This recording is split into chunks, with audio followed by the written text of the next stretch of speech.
Alors, comme je l'ai expliqué avec la vidéo de tout à l'heure, le client achète lorsqu'il a été compris. Donc, la première question que vous devez vous poser quand vous êtes face à un prospect, parce qu'on parle de client lorsqu'il a déjà acheté.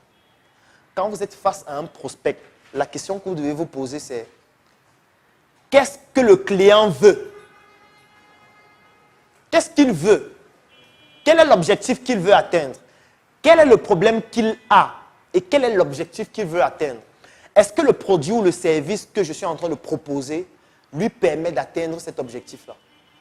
C'est la question que vous devez vous poser. Ne venez pas juste commencer à présenter votre produit, présenter le service, présenter les caractéristiques, sans essayer de savoir au préalable qu'est-ce qu'il veut. Sinon, vous allez vous retrouver toujours à côté de la plaque.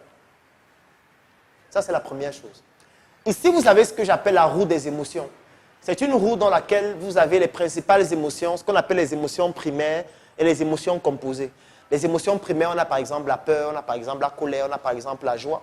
Les émotions composées, c'est des associations de plusieurs émotions. Il est extrêmement important d'utiliser les émotions.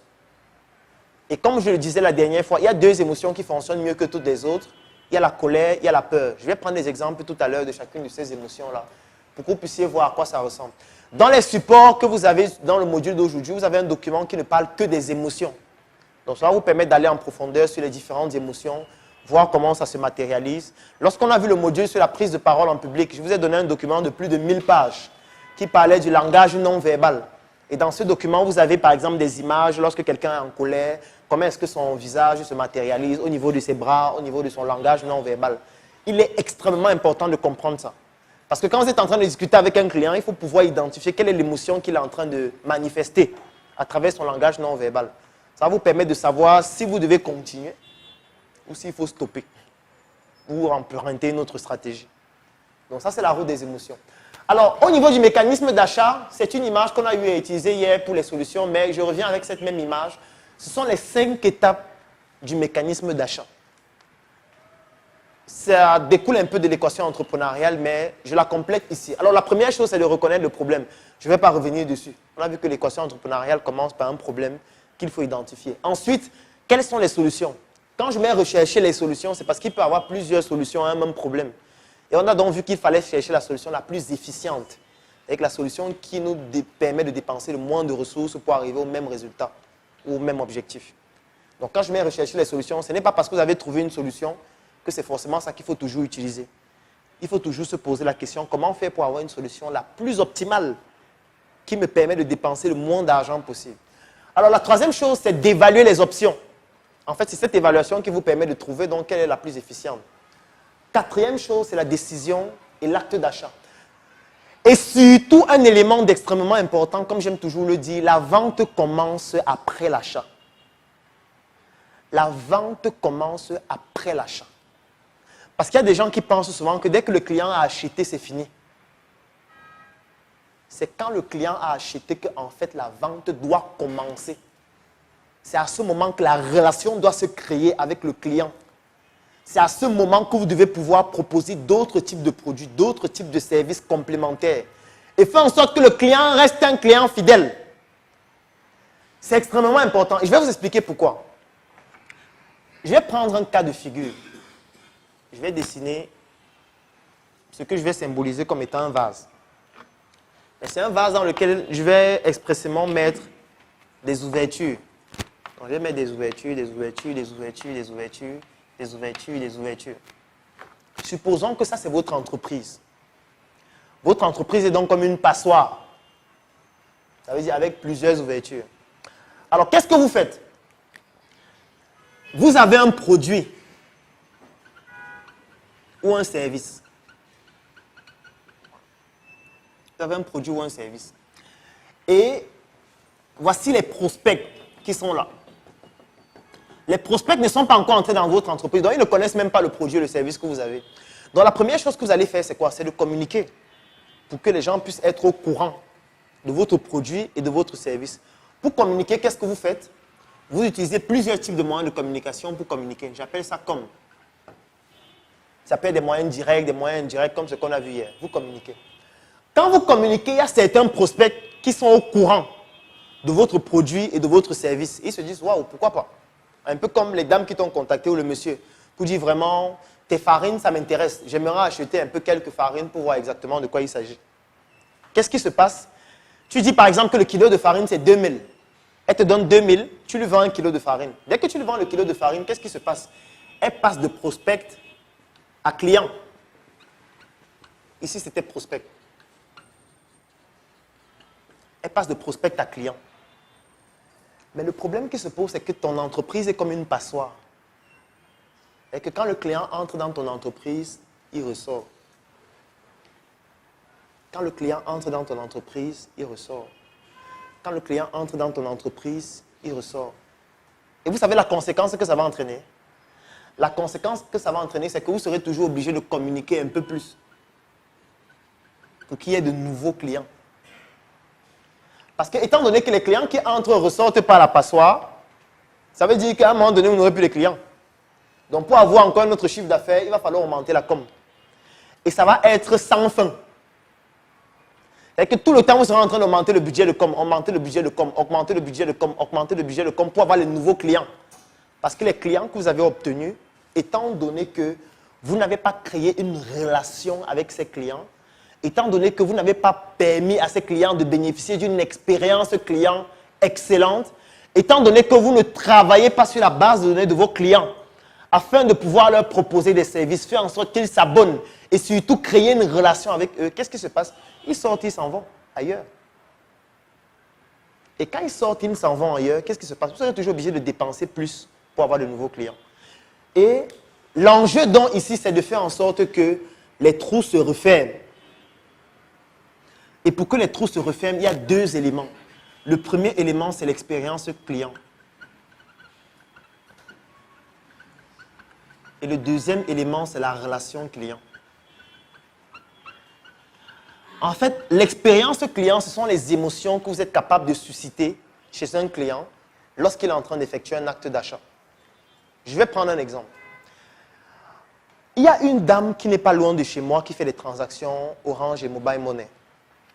Un jour, je me rends chez elle. Je lui dis, OK, je voudrais que tu m'effectues un dépôt de 100 000 francs dans mon numéro. Elle me demande votre nom, je lui donne mon nom. Votre numéro, je lui donne mon numéro. Je lui donne les 100 000. Elle m'effectue le dépôt. Ensuite, je m'en vais. 2 jours plus tard, je reviens chez elle. Je lui dis que je veux un dépôt de 75 000. Elle me dit votre nom, je lui donne mon nom. Votre numéro, je lui donne mon numéro. Elle me fait le dépôt. Le lendemain, je reviens chez elle. Je lui dis que maintenant, je veux faire un dépôt de 15 000. Elle me dit votre nom. Je lui dis que la prochaine fois que tu me demandes mon nom, je ne viens plus ici. C'est une mauvaise expérience client. Quelqu'un ne peut pas venir chez toi tout le temps, pour le même service, et tu lui poses à chaque fois les mêmes questions. En fait, ça montre que tu ne prends pas en considération son aventure client chez toi. Et la personne est capable de le percevoir. Il faut tout faire pour créer une expérience client exceptionnelle lorsque quelqu'un achète un produit, surtout pour la première fois. Et que la personne commence à acheter de façon régulière. Ça veut dire qu'il faut maintenant passer à l'étape de la relation. L'expérience, ça peut être aussi quoi? Ça peut être que quand la personne vient pour faire le transfert, tu l'appelles bonjour, tu l'appelles par son nom. Aujourd'hui, je vous fais un dépôt de combien? Parce que tu as déjà eu à analyser ses anciennes transactions. Tu fais qu'en général, quand il vient, c'est pour un dépôt. En général, quand elle vient, c'est pour un dépôt. Je connais déjà son nom, je connais son numéro. Et j'anticipe directement. Pour faire comprendre à la personne que, en fait, je comprends ton besoin. Et je voudrais que désormais, ce soit avec moi que ça se fasse. Après, ça peut même aller plus loin. Ça peut être que maintenant, tu essayes de poser des questions pour lui demander comment la personne va. Que depuis peut-être une semaine, tu ne la vois pas. Est-ce que ça va bien? Est-ce que le boulot, ça va et tout? Il faut quitter de la vente uniquement, de parler juste de votre produit pour créer la relation avec la personne à qui vous êtes en train de vendre le produit. Parce que la relation à elle va permettre de pouvoir vendre beaucoup plus d'autres choses par la suite. C'est pour ça que je dis que la vente commence après la vente. Il est extrêmement important de comprendre que quand vous avez vendu un produit, ça ne doit pas s'arrêter là. Ça ne doit pas s'arrêter là. Si ça s'arrête là, vous avez perdu. Parce que le problème qui se pose, c'est que vous n'êtes pas le seul à vendre le produit et le service là. Ça veut dire que quand vous êtes en train de négliger les clients que vous avez déjà obtenus, qu'est-ce qui se passe? Il y a d'autres personnes qui vont aller les fidéliser. Parce que tout ça entre dans ce qu'on appelle la fidélisation.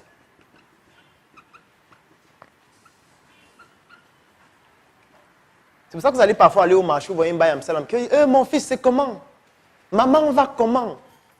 Dernièrement, j'ai appris qu'elle était hospitalisée. Ça va mieux? Vous pensez qu'elle fait ça parce que pour rien? C'est la relation. C'est pour te montrer qu'au-delà du produit que tu es en train de vouloir acheter, je prends en considération même aussi l'état de santé des membres de ta famille. Je m'y intéresse. Si vous avez par exemple un client, par exemple les gens qui ont déjà eu acheté tes montres, il y a combien de femmes qui ont eu acheté tes montres? 200. Parmi les 200, combien sont déjà tombés enceintes? Combien ont des enfants? La date d'anniversaire de leurs enfants, allez au-delà du juste le produit que vous vendez. Parce que si vous réussissez à créer des relations avec des gens, ça va devenir tout autre chose. Et vous serez même surpris. Parce que l'avantage, c'est quoi? L'avantage, c'est que quand vous avez fini de fermer les trous, quand un client entre, il ne sort plus. Et qu'il reste maintenant à l'intérieur. Et plus il reste à l'intérieur, qu'est-ce qui va se passer? Il y aura maintenant des clients résiduels. On appelle ça des clients résiduels. C'est les personnes pour lesquelles il n'est plus nécessaire de faire du marketing pour qu'ils achètent ton produit ou ton service. Ils sont déjà là. La relation a déjà été créée. Vous vous rencontrez assez régulièrement. Et chaque fois qu'ils ont besoin du produit ou chaque fois que quelqu'un dans leur entourage a besoin du produit, ils vont recommander ton produit, communiquer pour toi. Ce qui va donc faire en sorte que tes budgets en communication seront maintenant décroissants. C'est de ça qu'il s'agit. Mais si vous êtes dans un type d'environnement où il faut rechercher tout le temps de nouveaux clients, une valeur. Il n'est pas question d'imposer vos valeurs personnelles aux clients. Ce n'est pas de ça qu'il s'agit. On n'impose pas ses valeurs personnelles aux clients. Ça ne marche pas. Il est question d'identifier quelles sont les valeurs du client. En quoi il croit. Et comment je peux faire pour lui montrer que moi aussi je crois en ça. Pour qu'il achète mon produit.